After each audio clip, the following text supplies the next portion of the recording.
Hello and welcome back to my channel. It's Tibi, but I'm also known as Voodoo Salad on the internet. In this video I would like to show you around my home art studio. Something's always changing in this room, but I felt that it would be cool to show you guys around in its current state.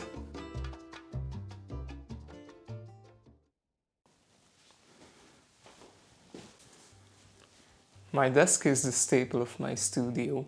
I do almost everything work related here. I like to keep it as organized and clean as possible, so I'm super happy that it has 3 storage units.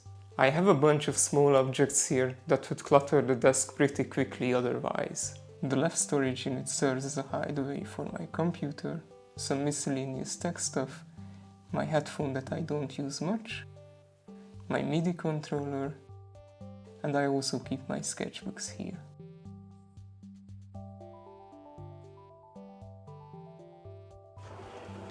On the other side, there are some misprints, some old drawings, and some old invoices that I have to keep for years, so that part is a bit annoying. On top of my desk, I have 2 simple Vattencar monitor stands from IKEA. I assembled them together to lift my monitor to a comfortable height. This setup also helps me position my speakers correctly, so I can get a more accurate mix when working on my music. There are some other placeholders here too, like this lion plushie I got as a birthday present, and this cool desk lamp with an adjustable light bulb. I keep my other electronics here too, like my iPad, my sound card, and my vacuum tablet. I almost forgot about this self-filling cutting board. I cut all my prints on it, so it's really handy to keep it as close as possible. My desk is sprinkled with various goodies, like this tiger I got from the flea market. I have a deep connection with it for some reason, don't ask me why. I also have a little cup from an Asian supermarket that now serves as a container for my guitar picks. Guys, I just love ceramics.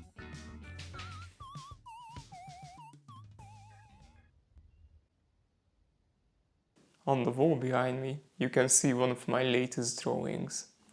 I'm usually not the one to hang their own drawings on the wall, but it reminds me to draw things that make me happy. The next up is my guitar stand, and I keep my guitars here. These 2 are barely usable, so I probably should get rid of them, but I don't feel like it's an immediate problem, so I'll just keep them for now. But these 2 are really good, they're fairly new, and I use them all the time. They're easy to play, and that's what matters for me.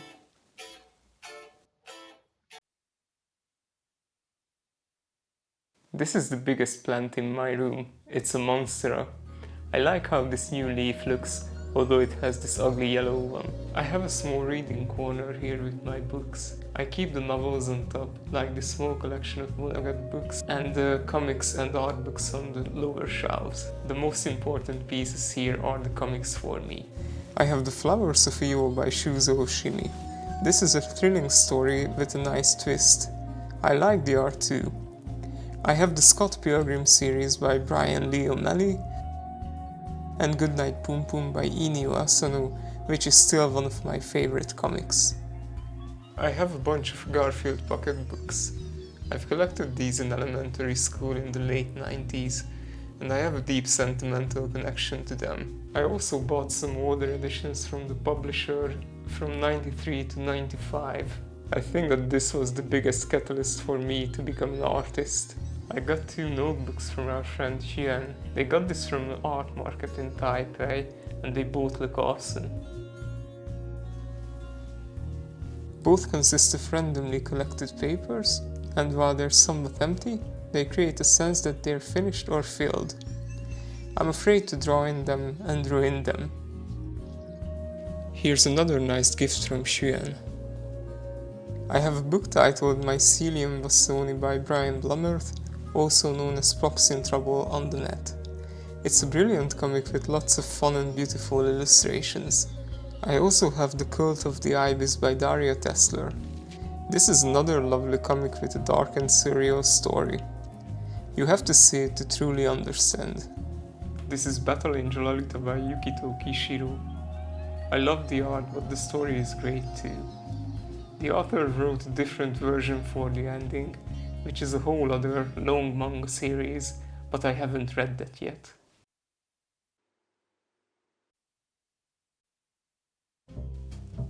On the bottom shelf, I keep my art books and some other art-related writings, and another box of Garfield comics.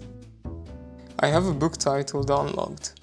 I can't show it because of its nature, but some of my photography work was published in it. 2 things my grandma gave me. An old stamp collection. She thought that it would be an appropriate hobby for a young boy, and she was right. Some stamps are mind-blowingly good. And I also got a book about old Buryat paintings. It was a huge inspiration for my old art. In these boxes I keep some miscellaneous stuff like electronics, some Legos, and Hot Wheels cars as well. I'll probably need to find a better place for them. In this container I keep my packaging materials, and in this one I keep my light board that I use for traditional animation, my stickers, and some cables that I couldn't find place for.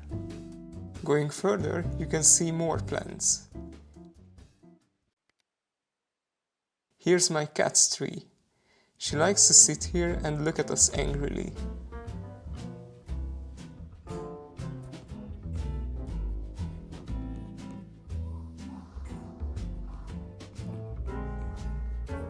I like to lie down on this couch sometimes and draw when my back gets tired.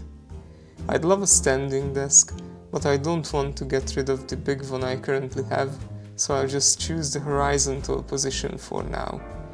It also comes handy when I want to watch a movie.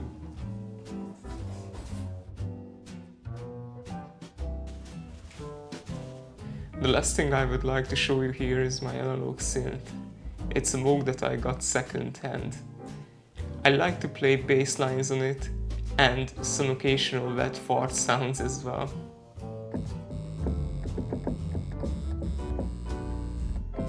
I think that I've managed to show you every part of my studio. Before this, I've only had a small corner in our 1-bedroom apartment for all my stuff, and everything else was scattered around the place. Now it's a breeze to have my own room for everything related to my work and my hobbies. With that, I think that it's time to wrap up this video. Thanks for watching, and see you again next time. Bye bye.